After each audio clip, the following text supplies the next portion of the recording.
4 PM news network में दोस्तों आपका स्वागत है। मैं हूं आपके साथ राशिद ज़हीर।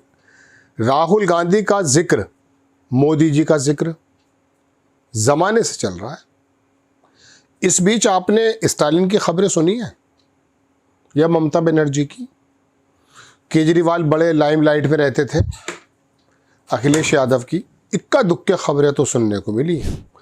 लेकिन जो अभी कुछ वक्त पहले, लगभग 6 महीने पहले या साल भर पहले, जो केजरीवाल का ऑरा था, जिक्र खैर था, अखिलेश यादव का था, स्टालिन और ममता बनर्जी गरज रही थी, ये तमाम चीज़ें आपको लगता नहीं कहाँ चली गई? कल या परसों मैं वो जो एक सी वोटर का बंदा है यशवंत देशमुख, उसका एक प्रोग्राम देख रहा था छोटा सा, कि उसमें एंकर ने पूछा कि साहब आपका जो ट्रैकर है, ये ट्रैकर चलाता कि रोज़ाना उसकी प्रतिष्ठा कितनी बढ़ रही है, कितनी कम हो रही है। प्रतिष्ठा in the sense acceptance, party wise भी। और मैं आपको बताऊं दोस्तों, ये लोग बड़ी राजनेताओं के बड़े चहेते होते होंगे, पैसा भी लेते होंगे। इनके जो रिज़ल्ट निकल कर आते हैं चुनाव के मद्देनज़र, ये लोग जो करते हैं, ये किस प्रकार से कंप्रोमाइज़ होकर के माहौल बनाते हैं आप जान सकते हैं। कभी ख़राब भी निकलते हैं, कभी सही भी निकलते हैं। लेकिन मैं इनकी सलाहियतों पे कोई आवाज़ नहीं उठा रहा हूँ। थोड़ी सी राजनीति जानने वाला बंदा आराम से बता देगा कि उत्तर प्रदेश का मुस्लिम समाजवादी पे जाता है। थोड़ी सी राजनीति जानने वाला आदमी आराम से बता देगा कि वो का लिंगा किसका वोट है, लिंगायत किसका वोट है। इसमें कोई रॉकेट साइंस है ही नहीं। आपके पास यदि जातियों का डाटा है, आप आराम से बता देंगे कितनी % वोट किसको आ रहा है। मैं आपके सामने कई बार कह चुका, 2022 में एक जगह मैं डिबेट में था, तो मुझसे एक साहब ने पूछा कि कितने वोटें आ रही हैं अखिलेश यादव की। मैंने उनसे कहा कि मुझे नहीं मालूम कितनी सीटें आ रही हैं, 40% वोट मिल रहा है अखिलेश यादव को 2022 में। तो एक इंग्लैंड के बंदा है, वो काफ़ी अच्छी रिसर्च है उसकी, उसने कहा राशिद जी ये 40% जो आप बता रहे हैं, मैं आपको कई बार बता चुका हूँ ये बात तो मैं बड़ी इंपॉर्टेंट बताने जा रहा हूँ, आज खबर बड़ी इंपॉर्टेंट बताऊँगा आपको। तो जनाब मन बोले 40% वोट का मतलब है अखिलेश यादव सरकार बना लेंगे। मैंने कहा साहब ये तो नहीं मालूम सरकार बनाएंगे नहीं बनाएंगे, लेकिन वोट 40% आएगा। उनके पिताजी के समय में, मुलायम सिंह के समय भी इतना वोट नहीं आया, 37% जो अखिलेश यादव को उसके गठबंधन को मिला 2022 में। 3% से मैं थोड़ा कम रह गया।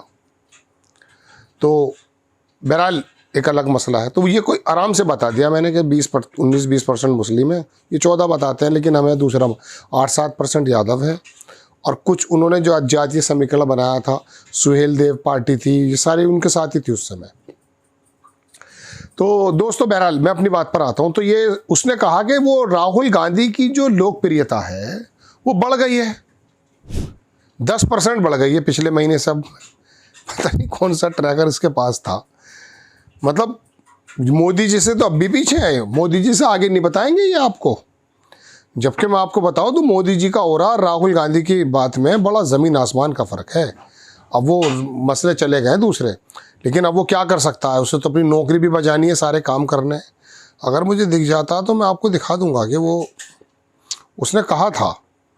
चलिए मुझे मिल जाए, हाँ मिल गया साहब। देखिए ये है PM की पसंद कौन तक, यूपी तक जो आज तक ये है। इसने बताया नरेंद्र मोदी फरवरी में 55% लोगों की पसंद थे और राहुल गांधी 39। उसके बाद फरवरी के बाद जून आ गया, जून में मोदी जी और 57% पे चले गए, 2% पे ज़्यादा। राहुल गांधी 36 पे आ गए मतलब सॉरी। अब सितंबर में ये जो आप मेरी खबर सुन रहे हैं, यहाँ मोदी जी 52% पे आ गए, घट गए थोड़े। और राहुल गांधी के बारे में बताया जा रहा है 41%। तो उन्होंने कहा पिछले के मुकाबले 10% राहुल गांधी ने उछाल मारा है, लेकिन कुछ कम है। चलिए खैर, पिछले साल के मुकाबले। तो ये तो मैंने आपको बात बता दी, अचानक आ गई बात, लेकिन मैं इंपॉर्टेंट बात अब बताता हूँ। वो ये है कि राहुल गांधी ने अपनी लंबी लकीर इतनी खींच दी है, ना अखिलेश यादव का जिक्र खैर चल रहा है, ना तेजस्वी यादव का चल रहा है, ना स्टालिन का, ना ममता बनर्जी, ना केजरीवाल। अब देश में यदि किसी नेता की बात हो रही है तो वो राहुल गांधी की हो रही है। आप अंदाज़ा कर लीजिए आप, मैं तो कह नहीं रहा हूँ। जबकि गोदी मीडिया उसकी पर्सनैलिटी को, उसकी स्वीकार्यता को ख़त्म करने पर तुला हुआ है।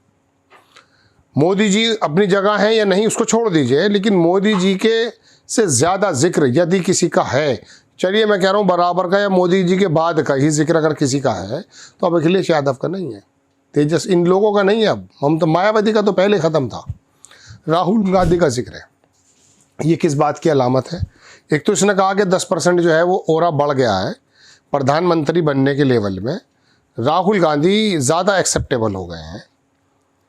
तो बाकी जो ये बना, कभी ममता बनर्जी का मसला था, कभी नीतीश कुमार मन में दबाए बैठे थे संयोजक बना दो प्रधानमंत्री बन जाओ किसी तरीके से, मगर वो तुम्हारा कुछ कलर ही नहीं है। कांग्रेस का भी तो मसला दूसरा है।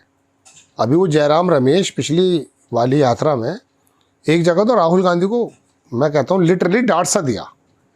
वो पत्रकारों से बात कर रहे थे तो उन्होंने कहा नहीं राहुल जी रुकिए बस। तो राहुल जी ने चौंक कर देखा, यूँ बोले देखिए हमारी पार्टी में क्या ज़बरदस्त, मतलब राहुल गांधी भी राहुल गांधी है। मछली के बच्चे को तैरना नहीं सिखा सकते आप, वो तो अपने आप सीख जाता है। तो उन्होंने कहा हमारे यहाँ देखो हमारे जो मीडिया प्रभारी हमें डांट दे रहे हैं, हमारे बड़े।